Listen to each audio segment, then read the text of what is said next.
Shalom, selamat pagi jemaat yang terkasih dalam Tuhan Yesus Kristus.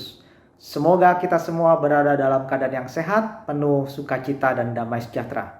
Mari pagi hari ini sebelum kita memulai aktivitas kita mau merenungkan kebenaran firman Tuhan. Mari kita berdoa. Bapa dalam surga, kami mengucap syukur untuk kekuatan dan hari baru yang Tuhan berikan kepada kami. Biarlah di dalam setiap kami memulai aktivitas, kami boleh dikuatkan oleh Tuhan, disegarkan jiwa kami oleh firman Tuhan. Berbicaralah kepada kami, berikanlah kami hikmat. Di dalam nama Tuhan Yesus Kristus kami berdoa. Amin.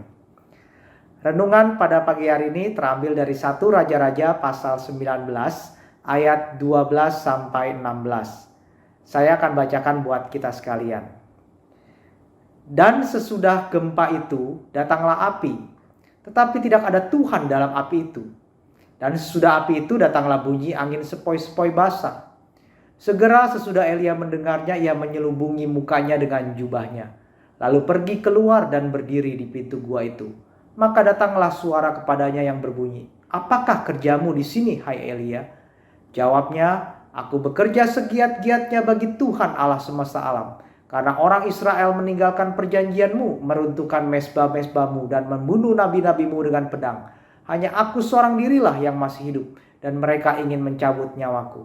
Firman Tuhan kepadanya, "Pergilah, kembalilah ke jalanmu melalui padang gurun ke Damsyik, dan setelah engkau sampai, engkau harus mengurapi Hazael menjadi raja atas Aram.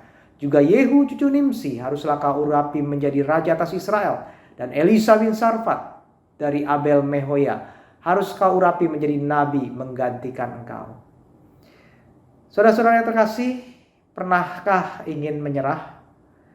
Pernah merasakan apa yang dilakukan seperti sia-sia? Yang dilakukan tidak ada yang menghargai?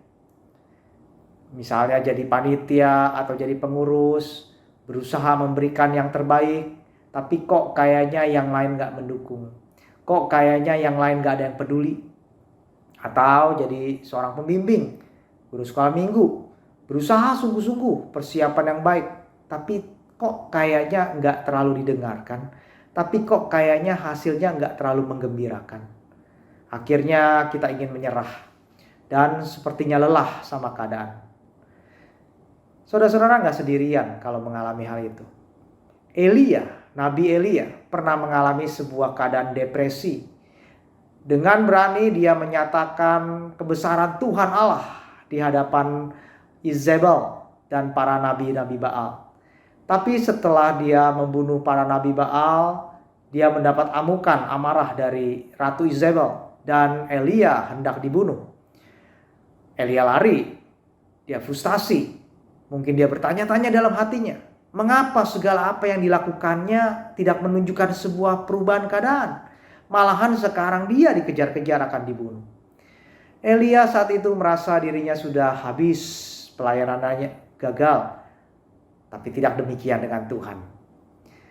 Saudara-saudara, di saat kita kadang merasa gagal, di saat kita merasa sendirian, ditinggalkan oleh orang-orang, Tuhan tidak demikian. Dia tetap menyertai kita. Seperti Elia, kita seringkali berpikir jika Tuhan hadir, jika Tuhan memimpin, maka pasti akan terjadi hal-hal atau hasil-hasil yang spektakuler. Tapi Tuhan tidak selalu menyertai dengan cara tersebut. Ada angin besar, dikatakan ada angin besar, ada gempa, ada api, ada hal-hal spektakuler. Tapi dikatakan Tuhan tidak ada di sana. Namun menariknya, saat Elia merasakan angin sepoi-sepoi, dia langsung menyelubungi mukanya karena dia tahu Tuhan sedang hadir. Yang perlu kita lakukan saat menghadapi situasi melelahkan itu adalah tenang di hadapan Tuhan. Kita cari hadirat Tuhan. Tuhan akan memulihkan kita. Dan Tuhan belum selesai dengan Elia. Ada tugas yang menanti, ada tanggung jawab yang diberikan Tuhan. Ini artinya apa? Artinya kita harus sadar bahwa kita ini adalah alat di tangan Tuhan. Tuhan mau memakai kita yang tidak sempurna ini karena kita ini berharga loh di matanya. Tuhan tidak ingin kita menyerah. Tuhan tidak ingin kita merasa tidak berguna. Kita perlu bangkit. Bangkit dari kekecewaan karena merasa gagal. Karena Tuhan punya rencana buat kita.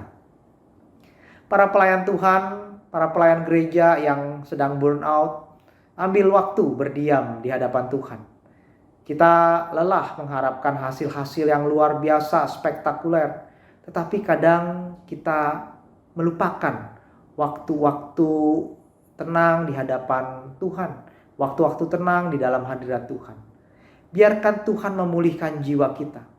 Dan setelah itu ingatlah, ada tanggung jawab yang Tuhan tetap percayakan kepada kita. Karena Tuhan ingin kita bersinar untuk kemuliaan Dia. Mari kita berdoa. Bapa dalam surga, terima kasih.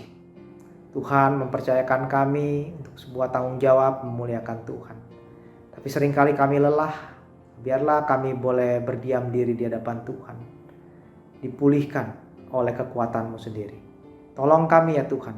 Tolong hamba-hamba-Mu. Tolong anak-anak-Mu yang sedang mengalami kelelahan jiwa mereka. Dan biarlah Tuhan boleh mengisi hidup mereka. Di dalam nama Tuhan Yesus Kristus kami berdoa. Amin.